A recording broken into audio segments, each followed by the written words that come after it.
새 침대가 들어가고 꽤나 값이 나가 보이는 가구들이 들고 난다. 여름이 되자 열린 창틈으로 희진의 모습이 가끔 보였다. 여전히 아름답지만 왠지 많이 수척해 보인다고 보듬은 생각했다. 할아버지와 살 때처럼 행복한 미소도 전혀 찾아볼 수 없었다. 희진인지 뭔지 그 여자는 언제까지 저리 둘 생각이에요? 아이는 낳아야 하지 않겠어. 당신이 못 낳는 아이, 그녀 얘기라서 나는 봐야겠어. 저런 모자란 애한테서? 여자는 심하게 못마땅한 얼굴이다. 외출로 돌아오는 그들이 무심히 흘린 말을 들어버린 보듬은 왠지 불길한 예감을 떨쳐낼 수가 없다. 그 후로 오래지 않아 희진이 부른 배를 안고 보듬에게 다가왔다. 희진이 물끄러움이 바라보다 사료를 놓아주고 들어가 버렸다.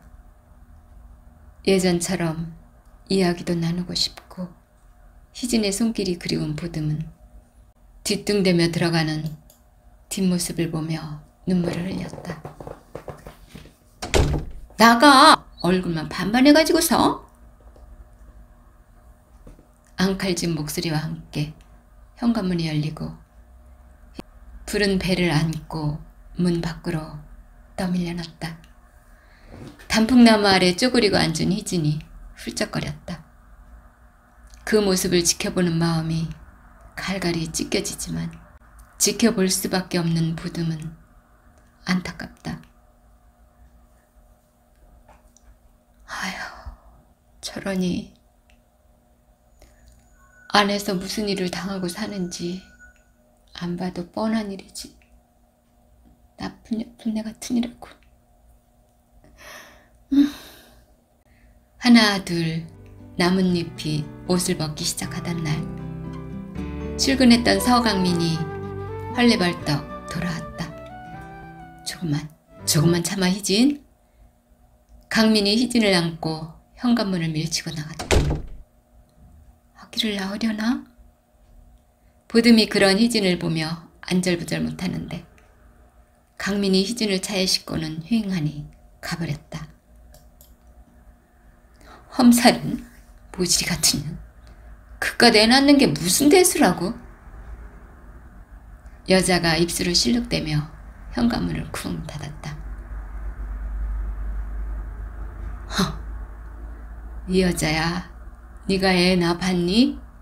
낳아보면 그런 소리 못할 거다. 여자의 태도에 심히 불편해진 보듬이 속으로 투덜댔다.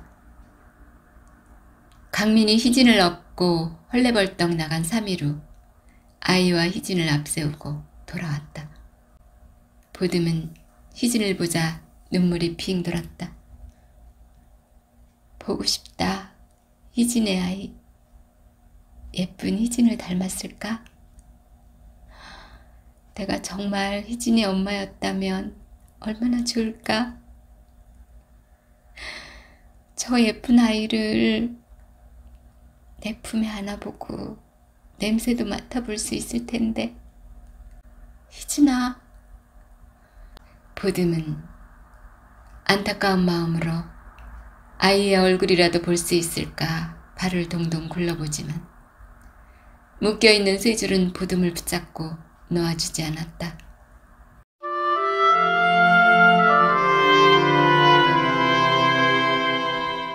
여자가 미역국을 끓여놓은 모양이다. 멀건 미역 몇 줄기 숟가락에 걸렸다. 돈 뒀다 뭐하나? 쇠고기라도 좀 사다 놓고 끓이지. 이렇게 먹고 어디 산부가 기운 차리겠나? 그리고 몸조리 좀 잘해주라고. 안 그러면 평생 고생이라잖아. 강민이 보다 못해 한마디 하고 나갔다. 뭐라는 거야 이 인간이. 내가 애 낳았나? 쟤기 내 할 게 뭐야?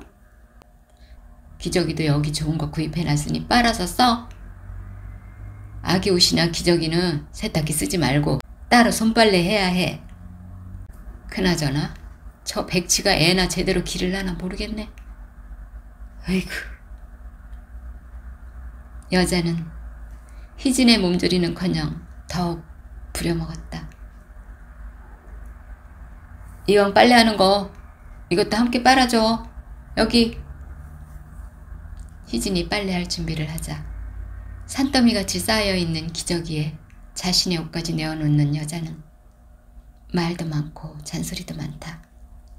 강민이 출장을 간다며 커다란 가방을 들고 떠난 저녁 무렵에 고함 소리와 함께 현관문이 열리고 희진이 대문 밖으로 밀쳐났다.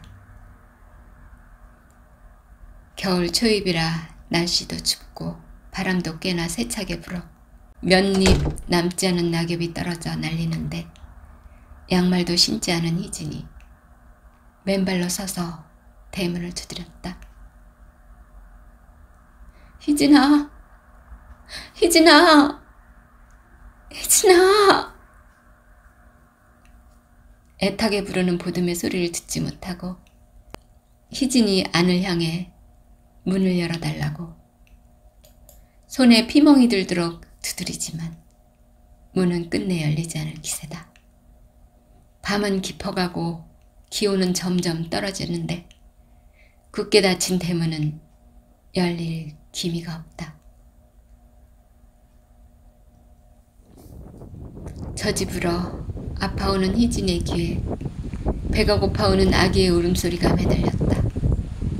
추위와 허기에 지쳐 오돌오돌 떨던 희진이 풀썩 쓰러졌다.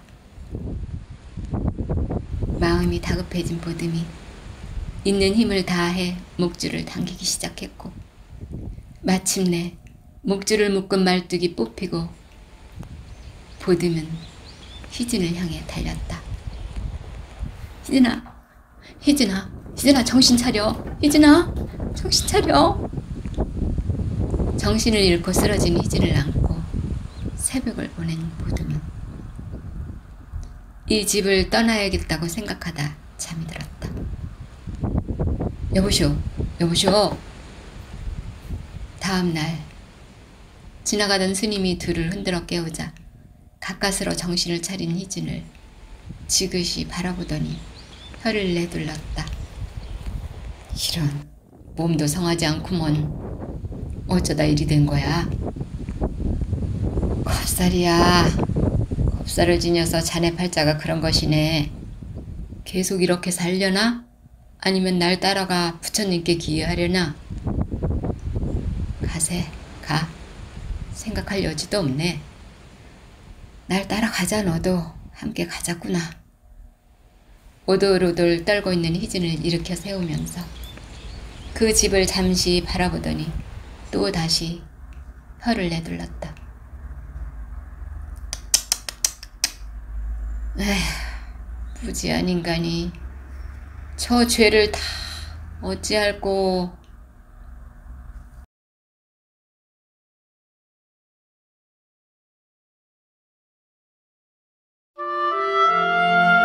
스님을 따라 사찰로 온 지도 꽤나 여러 날이 흐르고 바람소리와 산새 소리가 고요한 풍경을 깨우고 갔다. 낭낭 경 읽는 소리를 들으며 보듬은 어슬렁어슬렁 절간을 둘러봤다. 스님이 읽는 서적들이 방 안 가득 진열되었다. 그 중에 보듬의 눈을 사로잡은 서적 하나.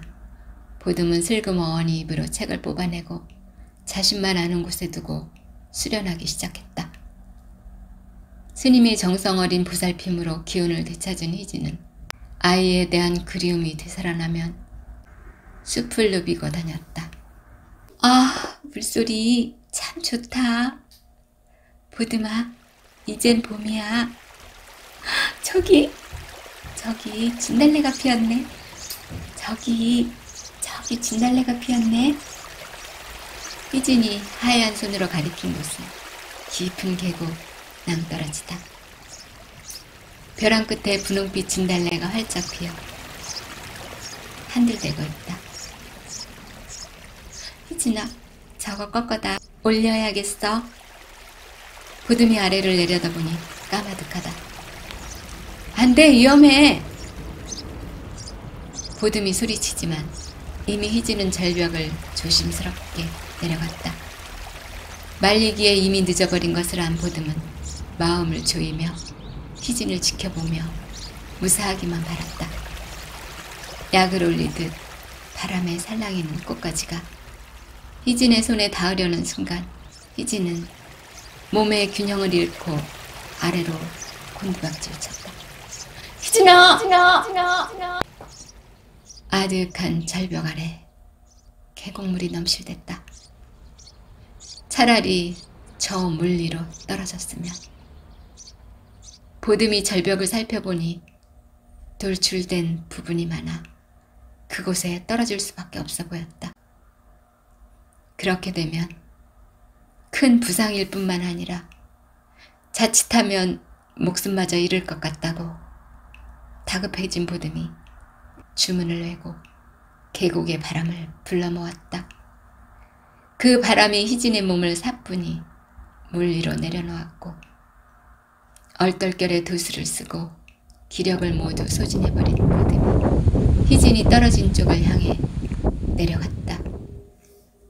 잠시 정신을 잃었던 희진이 눈을 떠보니 전혀 낯선 곳이다.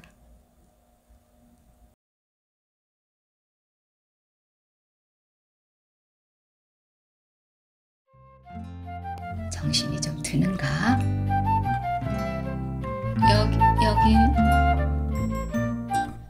깜짝 놀랐어. 갑자기 위에서 사람이 떨어져서 말이지. 집은 어디요? 희진은 기억을 더듬어 보지만 도무지 자신이 지금껏 어디서 무엇을 했는지 생각이 나지 않았다. 저녁이 되자 공여사는 아들 마중을 나갔다. 공여사의 손을 잡고 한 손엔 지팡이를 짚고 돌아온 사내는 희진과 함께 밥상에 마주 앉았다. 검은 안경을 벗은 사내를 본 희진은 깜짝 놀랐다. 그는 침술사로서 근근히 두 식구의 살림을 꾸려가고 있었다. 마땅히 갈 곳도 없는 희진은 친절한 공여사의 배려로 그 집에 동거하면서 틈틈이 살림도 돕고 그의 출퇴근을 돕기도 하며 나날을 보냈다. 저기 제가 아드님과 남은 생활을 뭐라고? 내심 좋으면서 공여사는 못 들은 척 희진에게 확답을 요구했다. 어머니로 모시고 싶습니다. 어차피 전 온 곳도 모르고 갈 곳도 없습니다. 2년 다 이렇게 만났으니 가족이 되고 싶어요. 그렇게 희진은 그들과 가족의 연을 맺고 살기 시작했다. 봉구 혼자 일해선 경제적 어려움이 큰 것을 알고 스스로 일터로 뛰어들어 모은 희진은 가장 큰 소원이었던 봉구의 눈을 뜨기 위한 수술비로 썼다. 덕분에 수술도 잘 되고 봉구의 눈에 붕대를 푸는 날. 어때요? 잘 보여요? 늘 목소리로만 들어왔던 희진의 모습이 또렷이 밝아져 오고 그 얼굴을 보자니 봉구는 주르륵 눈물이 흘렀다. 그 옆에는 평생 목소리만 듣던 그리운 어머니 얼굴이 있다. 어머니, 손으로만 만져본 어머님 모습 이제야 보입니다. 희진은 병실을 뛰쳐나왔다.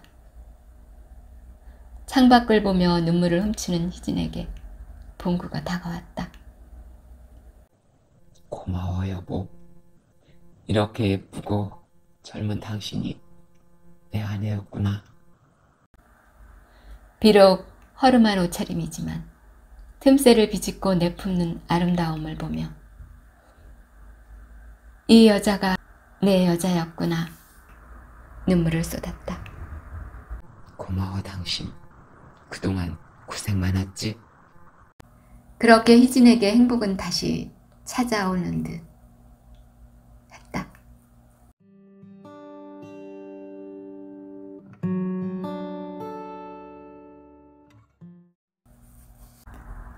얘야, 저녁은 칼칼하게 두부찌개나 해서 먹자꾸나.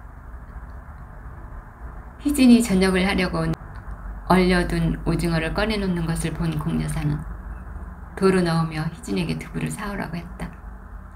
말없이 밖을 나서니 겨울바람이 쌩쌩 불어 앞으로 한 발 나서기도 힘들다. 아, 냉장고에 장거리가 잔뜩 있는데 꼭 두부를 사야 하나? 희진은 냉동실에 고기며 생선이 가지가지 있는 것을 생각하며 이런 날 꼭 두부를 사러 밖으로 보내야 했을까? 시어머니가 조금은 원망스럽기도 하다. 아들이 앞을 못 볼 땐 백치인 희진도 감지덕지 고맙던 공여사는 봉구가 눈을 뜨자 마음이 달라졌다. 곱게만 보이던 희진이 하는 일은 사사건건 마음에 들지 않고 밉게만 보였다. 어느 날 공여사에게 손님이 찾아왔다. 아가야, 여기 과일과 차 좀 내오렴. 네, 어머니. 인사하렴. 엄마 친구란다. 희진이 다소곳이 인사를 하고 자리를 뜨자 민여사는 고개를 갸우뚱거렸다. 왜 그래, 민여사? 아니 뭐 그냥. 그런데 며느리를 어디서 많이 본 것 같아서. 그래? 어디서 보았는데? 생각 좀 해봐. 사실 저 아인 자기가 어디서 온 줄도 모르는걸? 아, 그래 맞다. 서커스. 민여사가 생각난 듯이 무릎을 탁 쳤다. 뭐? 서커스? 그럴 리가. 저 아인 내가 계곡물에 빠져있는 걸 구해왔는걸? 아니야. 몇 년 전 일이긴 하지만 내가 아직 기억력 하나는 쓸만하거든? 맞아. 확실히 그게. 아, 확실하게 그 아이야. 걔가 신기하게도 말을 하고 그 걔를 엄마라 부르는 내 발럭이는 처녀가 나온다고. 한참 사람들이 많이들 구경들 갔는데 나도 영감 따라서 두어 번 갔었거든. 맞아. 그 아이네. 민여사는 확신을 하며 고개를 끄덕거렸다. 그게 정말 그 아이 맞나? 나도 그런 소문은 들은 적이 있긴 한데